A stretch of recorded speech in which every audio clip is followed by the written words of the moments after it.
지난 주일 말씀은 이제 모세가 죽고 난 후에 리더십이 교체된 여호수아의 이야기였습니다. 가나안 정복을 앞두고 두려워하는 여호수아에게 하나님은 오셔서 강하고 담대하라 이렇게 명령하십니다. 이것은 인간으로서는 지킬 수 없는 그런 어려운 명령입니다. 사실 두려움은 우리가 제거하고자 한다고 해서 제거할 수 있는 성질의 것은 아니기 때문입니다. 자기 스스로 좀 강하고 담대해야지 이렇게 아무리 노력해도 그것은 스스로는 강하고 담대할 수는 없습니다. 그래서 강하고 담대하라 명령하신 하나님의 그 말씀의 뜻은 사실 하나님의 편에 서서 살아가는 사람이 되라는 그러한 말씀이었습니다. 전능한 하나님의 편에 서서 우리가 그 말씀대로 살아갈 때 비로소 우리의 두려움은 사라지고 강하고 담대할 수 있기 때문입니다. 거듭 강조하지만 이러한 맥락에서 여호수아서 전체를 우리는 보아야 할 필요가 있습니다. 여호수아서는 그냥 정복 전쟁에 대한 이야기가 아닙니다. 하나님의 편에 선 사람들, 모세 때는 그렇게 하지 못했으나 이제는 하나님의 편에서 가나안으로 들어가는 사람들이 어떻게 살아가는가, 어떻게 이겨낼 수 있는가를 보여주는 성경이 바로 이 책입니다. 또한 이스라엘 민족이 하나님을 도구 삼아서 강한 힘으로 가나안 족속을 이기는 것을 보여주는 성경도 아닙니다. 이스라엘 민족이 하나님을 도구 삼는 것이 아니라 하나님의 편에 서서 이겨내는 것을 보여주는 것이 바로 여호수아서입니다. 여호수아서는 그러므로 하나님을 믿는 사람들이 하나님의 편에 설 때에 하나님의 도구되어서 하나님이 얼마나 위대하신지를 보여주는 통로가 되는 것을 보여주는 성경입니다. 이 여호수아서 말씀을 이렇게 쭉 이제 설교를 준비하면서 묵상을 하는데 이 말씀을 들여다보는데 오늘날 믿음의 사람들의 모임은 어디인가? 옛날에는 이스라엘 민족이었다면 오늘날 하나님의 사람들의 모임은 어디인가 이렇게 떠올려 봅니다. 교회가 떠오릅니다. 교회가. 하나님께서 이스라엘 민족을 가나안으로 보내신 것처럼 하나님께서 이 땅에, 이 독산동 땅에 한빛교회를 세우신 이유도 분명합니다. 이 한빛교회가 부디 하나님의 편에 서서 일해 주기를 지금도 요청하고 계십니다. 교회 안에서 서로 사랑하고 그 사랑을 이웃에게 전하는 것. 교회가 하나님을 사랑해서 예배드리고 그 예배에서 받은 기쁨을 하나님을 알지 못하는 사람들에게 전하는 것. 내가 하나님을 도구 삼는 것이 아니라 하나님께 나를 내어드림으로 하나님께서 나를 통해 역사하시도록 하는 것. 그것이 교회 공동체가 해야 할 사명입니다. 오늘 계속해서 여호수아서 말씀을 통해 교회를 세워나가시는 영적 지혜를 얻는 오늘의 예배가 되기를 소망합니다. 본문 속에서 이제 여호수아는 가나안으로 가기 위해 요단강을 건널 준비를 합니다. 그 모습이 오늘 본문 속에서 세 가지로 나타납니다. 먼저 함께 한번 읽어보시겠습니까? 순종하는 믿음이 필요합니다. 어떤 신학자는 믿음에 대해서 이렇게 얘기합니다. 다면체와 같다. 믿음은 한마디로 정의할 수 없고 하나로 꼭 집어 얘기할 수 없다는 거죠. 믿음은 그저 아는 것에만 그치는 것도 아닙니다. 그러니까 우리가 어떤 말씀을 듣지 않습니까? 강하고 담대하라. 하나님이 우리에게 그렇게 명령하셨어. 좋은 말씀이야. 감정적으로 그 말씀을 들으니까 너무 편안하고 좋은데 여기서 그치는 것은 믿음의 2% 부족함입니다. 좋은 말씀이다. 감정적으로 힘을 얻는다. 이 선에서 그치는, 거기서 머무르는 믿음이 되어서는 안 됩니다. 현대 조직신학자 중에 한 명인 루이스 볼콥은 믿음에 관해서 이렇게 정의합니다. 지, 정, 의라는 이 세 가지로 정의를 하는데요. 먼저 지는 하나님을 알고 하나님의 뜻을 아는 것을 얘기합니다. 믿음은 지, 하나님을 알고 하나님의 뜻을 아는 것이다. 그리고 정, 그 뜻에 동의하여 하나님의 말씀대로 하나님의 뜻대로 살아가기로 감정적으로 동의하는 것이죠. 그리고 알고 동의하는 대로 살아내는 것, 알고 깨달은 대로 내가 행동하는 것을 의라고 표현했습니다. 그래서 루이스 볼코프는 믿음에 대해서 지정의가 합치되어질 때 온전한 믿음이라고 얘기합니다. 성경에서도 믿음을 야고보서를 통해 이렇게 가르쳐 주십니다. 제가 야고보서 말씀 봉독해 드립니다. 네가 하나님을 한 분이신 줄을 믿느냐? 잘 하는도다. 귀신들도 믿고 떠느니라. 다 안다는 겁니다. 귀신도, 심지어 귀신조차도 하나님이 계시다는 거, 그 한 분이라는 거 다 알고 있다는 겁니다. 아, 허탄한 사람아, 행함이 없는 믿음이 헛것인 줄을 알고자 하느냐? 우리 조상 아브라함이 그 아들 이삭을 제단에 바칠 때에 행함으로 의롭다 하심을 받은 것이 아니냐? 내가 보거니와 믿음이 그의 행함과 함께 일하고 행함으로 믿음이 온전하게 되었느니라. 아멘.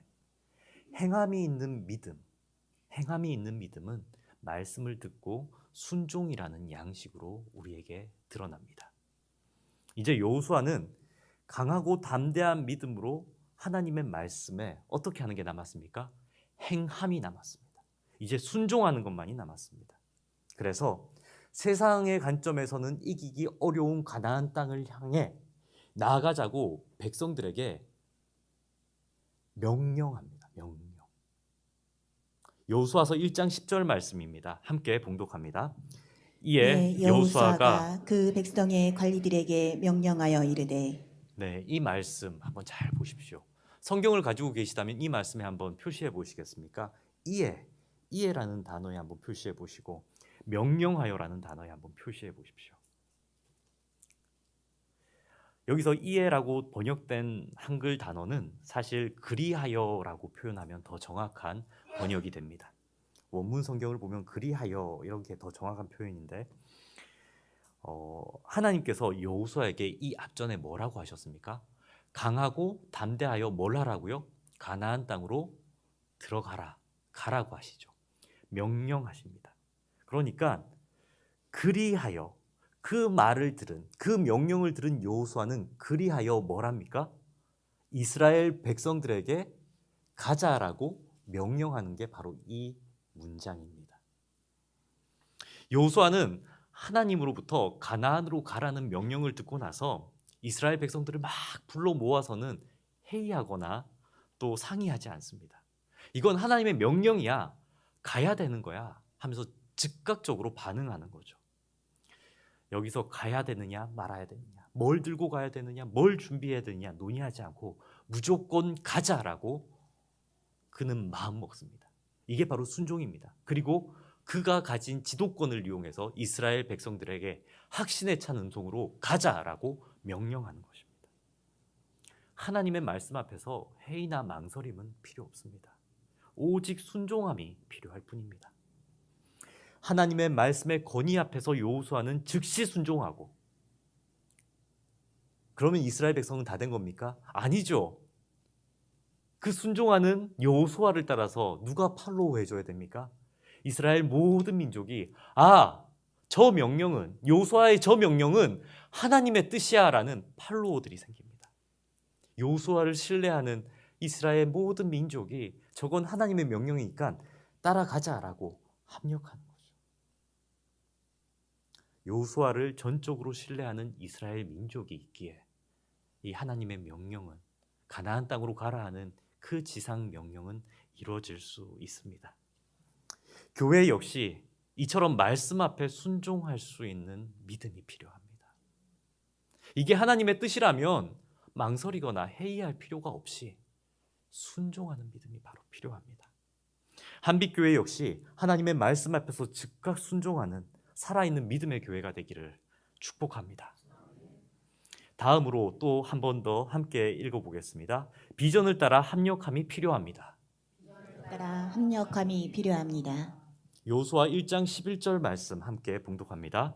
진중에 두루 다니며 그 백성에게 명령하여 이르기를 양식을 준비하라. 사흘 안에 너희가 이 요단을 건너 너희의 하나님 여호와께서 너희에게 주사 차지하게 하시는 땅을 차지하기 위하여 들어갈 것임이니라 하라. 아멘. 비전이 세워졌습니다. 이 말씀 속에 보면 비전이 드러나 있는데요. 여호와께서 너에게 주사 차지하게 하시는 땅을 차지하기 위하여 들어갈 것임이니라. 아멘. 무슨 말씀인지 알겠습니까? 차지하게 하시는 땅을 차지하기 위하여 들어갈 것임이니라.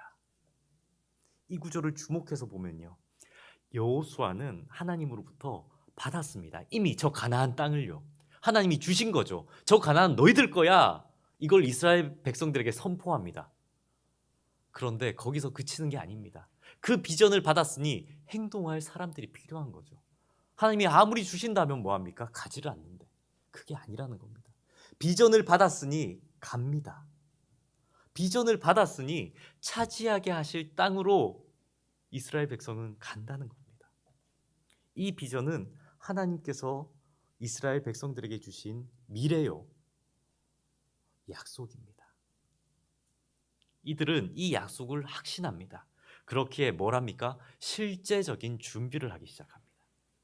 그런데 사실 이 12지파, 이스라엘 12지파에게 뭐 가진 게 있겠습니까? 어떤 사람은 많이 가졌을 수도 있겠죠. 하지만 어떤 사람들은 적게 가졌을 겁니다. 늘 유목생활, 강야에서 그렇게 헤매던 사람들인데 뭐 가진 게 있겠습니까? 그런데 무엇을 명령합니까? 양식을 모으라, 양식을 모으라 이렇게 합니다. 당장 그들의 삶은 어려웠을 겁니다. 뭐 만나와 메추라기만 먹던 사람들이 뭐가 있겠습니까? 그리고 저 가나안 땅, 지금은 믿음과 확신에 가득 차서 건너가지만 이 양식 다 먹고 나면, 혹은 가나안 땅에 그 7 족속이 강대해서 우리를 맞이했을 때 우리가 져버린다면 이들은 멸망할 수밖에 없는데, 이들은 하나님의 명령을 믿고 다 모으기 시작합니다. 합력하는 거죠. 이렇게 모아진 양식은 어쩌면 인간의 계산으로는 저 요단강을 건너고 나면 사라져버리는 것이 될지도 모릅니다. 다 망해버릴지도 모릅니다. 그래도 그들은 이후의 영광을 믿는 겁니다. 그래서 자신들이 가진 것들을 모읍니다. 뿐만 아닙니다. 여호수아는 이 요단강을 건너는 시간을 사흘로 잡습니다. 3일. 막힘도 없고 주저함도 없고 망설임도 없이, 자, 우리 3일 만에 갑시다. 양식을 모으십시오. 이렇게 얘기하는 거죠. 근데 이 성경의 단순한 구절들인데 한번 상상해 보면 20세 이상 남자만 계수된 걸 보면 60만 명. 그러니까 총 인원은 한 200만 명으로 추정되는데, 이 200만 명이 3일 만에 요단강을 건너기 위해 양식을 모으고 가기로 결의한다는 것은 얼마나 신속한 행동입니까? 요즘에 점심에 뭐 드십니까? 뭐 드세요, 점심에? 네, 고기 드시나요? 네. 근데 사람들 셋만 모여도 점심 메뉴를 뭘 먹을지를 이렇게 잘 결정을 못 하지 않습니까? 어떤 사람은 이거 먹고 싶고 저거 먹고 싶고. 그런데 200만 명이나 되는 사람들이 3일 만에 요단강을 건너자는 여호수아의 말에 어떻게 합니까? 갑시다. 한번 모으죠, 뭐. 한번 해봅시다. 이렇게 하는 장면이라니까요. 이 얼마나 놀라운 일입니까? 일사불란하게 자신의 것, 네 거, 내 거 가리지 않고 다 모았다는 얘기입니다. 이들에게 왜 이렇게 할 수 있었습니까? 비전이 분명했기 때문입니다. 비전. 이건 하나님의 뜻이야. 이건 하나님이 기뻐하시는 일이야. 그럼 우리는 해야 돼. 이 비전 앞에서 이들은 다 뭉쳤던 거죠. 교회도 이처럼 이거 하나님이 하라고 하시는 일이야. 이거 이렇게 하면 하나님이 좋아하실 일이야 라는 게 정해진다면 어떻게 해야 될까요? 즉각적으로 합력할 수 있는 믿음이 있어야 합니다. 그리고 그때, 우리가 그때에 이 이스라엘 백성들은 어떻게 합니까? 다 모아서 건너갔더니 어떻게 하죠? 가나안 땅을 정복하고 그 후에 12지파는 자신이 뿌린 대로 수고하고 헌신한 대로 각각 땅을 나눠 가집니다.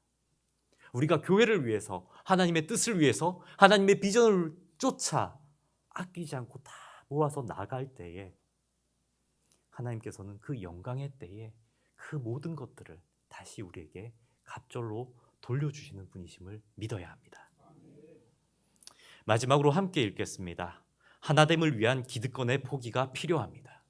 하나됨을 위한 기득권의 포기가 필요합니다. 요수아 1장 12절 말씀인데 함께 봉독합니다.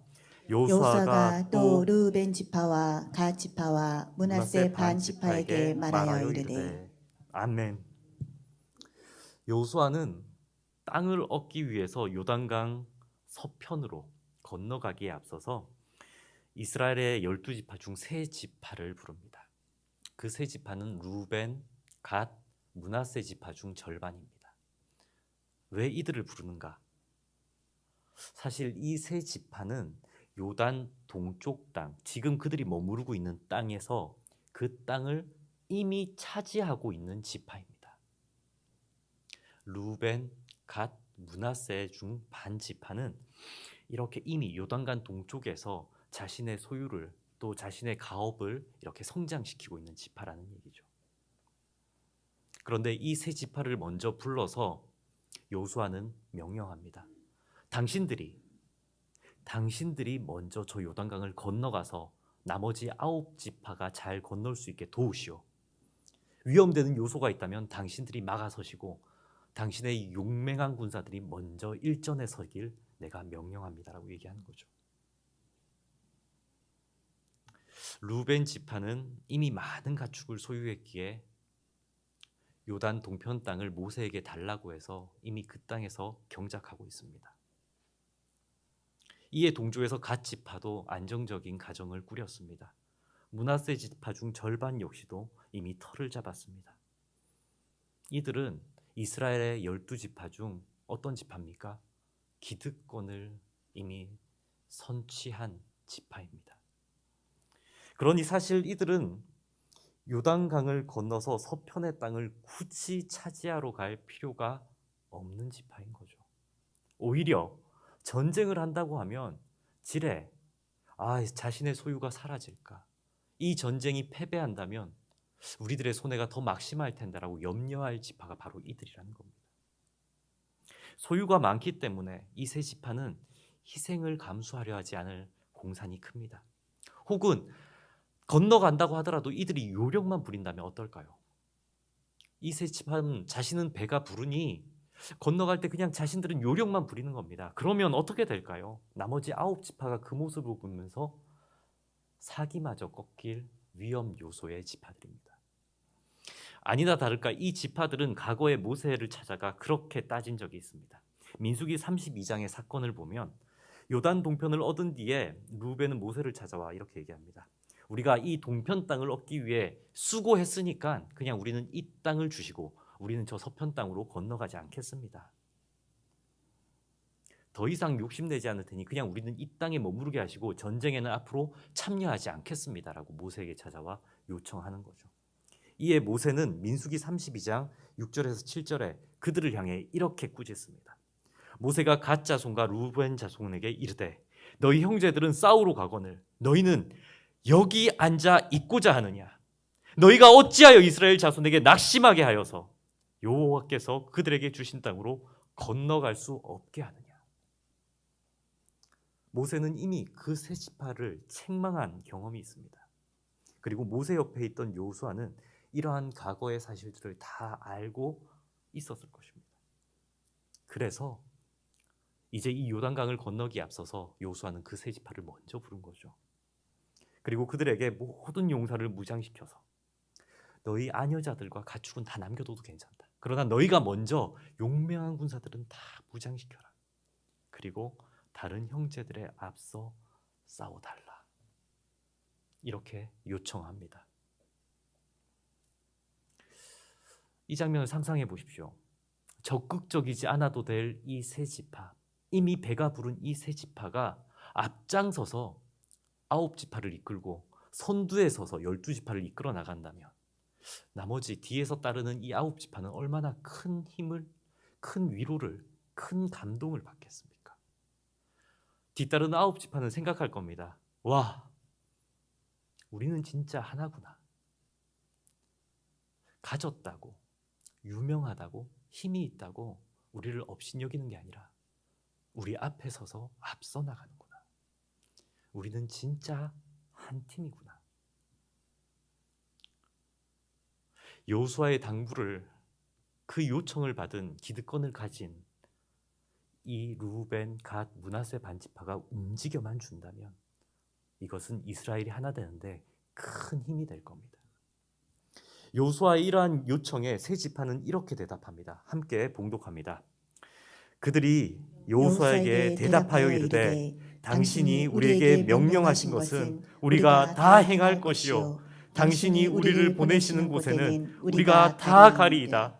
우리는 범사에 모세에게 순종한 것 같이 당신에게 순종하려니와 오직 당신의 하나님 여호와께서 모세와 함께 계시던 것 같이 당신과 함께 계시기를 원하나이다. 아멘. 놀랍게도 이들은 여호수아의 명령에 그럼요, 그렇게 하겠습니다라는 충성을 맹세합니다. 왜 이랬을까요? 그들은 이미 여호수아 너머에서 이들을 부르고 계신 하나님을 보았기 때문입니다. 그뿐 아니라 명령을 내리는 여호수아에게 도리어 이 세 지파의 지도자들이 뭐라고 하는가 보십시오. 하나님께서 여호수아 당신에게 모세와 함께 하셨던 그 하나님이 여호수아 당신에게도 함께 하기를 원합니다.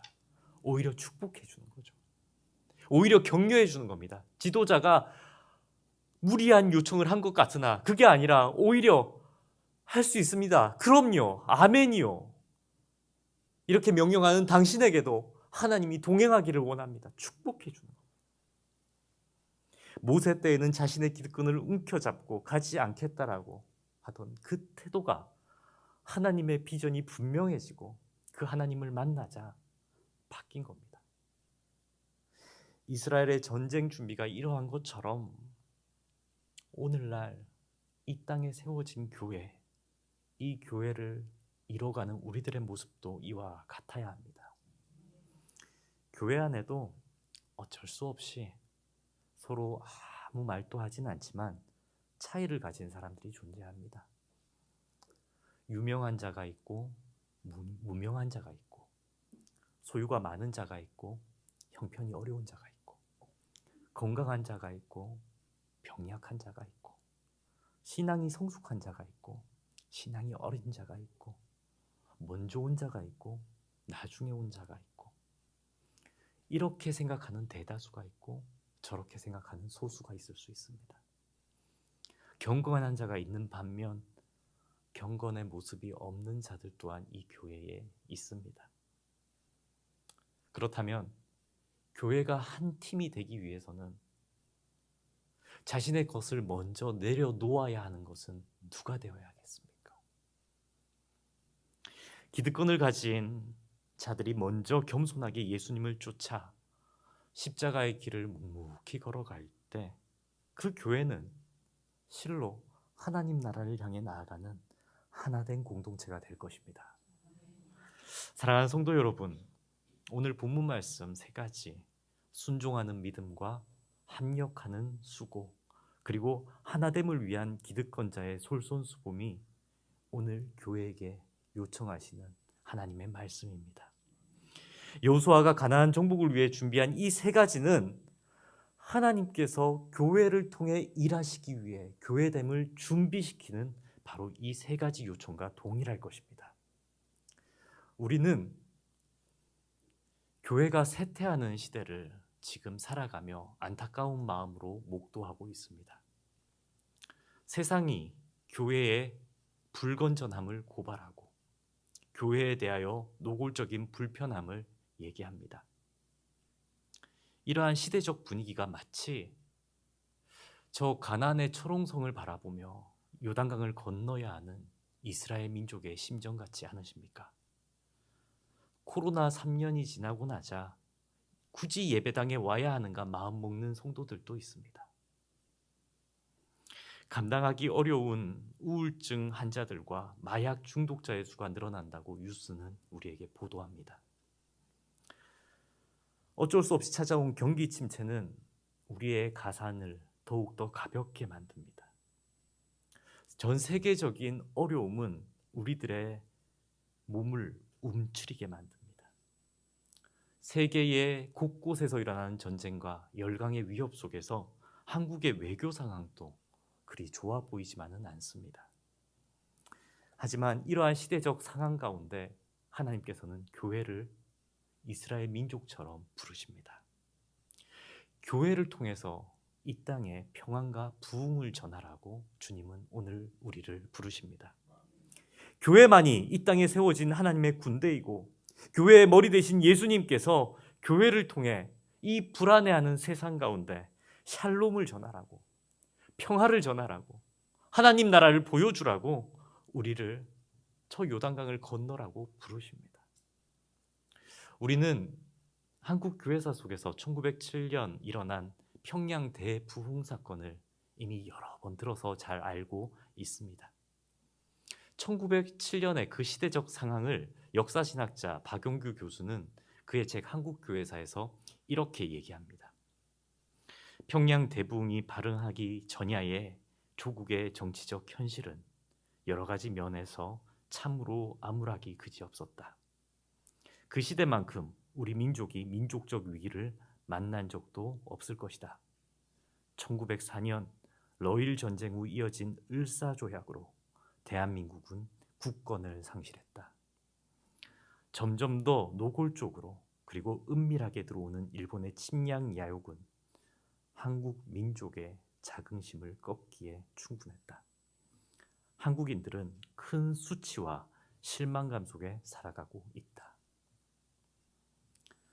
하지만 이 시대적 상황과는 별개로 이 시대적 위기 때문에 민족의 기독교인들은 그 마음이 옥토밭으로 변해버립니다. 하나님만이 우리의 희망이다. 교회만이 이 땅의 소망이다라는 마음이 이 시대에 암울했던 한국 역사 속에서 빛나기 시작하는 때입니다. 그래서 이 한국교회의 지도자들, 장로들과 집사들은 1907년 1월 6일 우리 평양 장대현 교회에서 말씀으로 모입시다라고 걸기를 일으킵니다. 그게 바로 장대현 교회에서 일어난 평양 사경회입니다. 그 사경회에는 800명에서 1000명의 사람들이 모여들기 시작하는데 전국 각지에서 사람들이 그 소식을 듣고 모여들기 시작합니다. 많게는 한 달 전부터, 적게는 일주일 전부터 그곳에 모이기 위해 모여들죠. 어떤 이는 16km를 걸어오고 많이 걸은 이는 160km를 걸어서 평양으로 모여듭니다. 첫날 저녁 길선주 장로는 그 모인 사람들을 향해 이러한 제목의 말씀을 전합니다. 어떠한 제목인지 아십니까? 맛을 잃어버린 말라 빠진 사람들.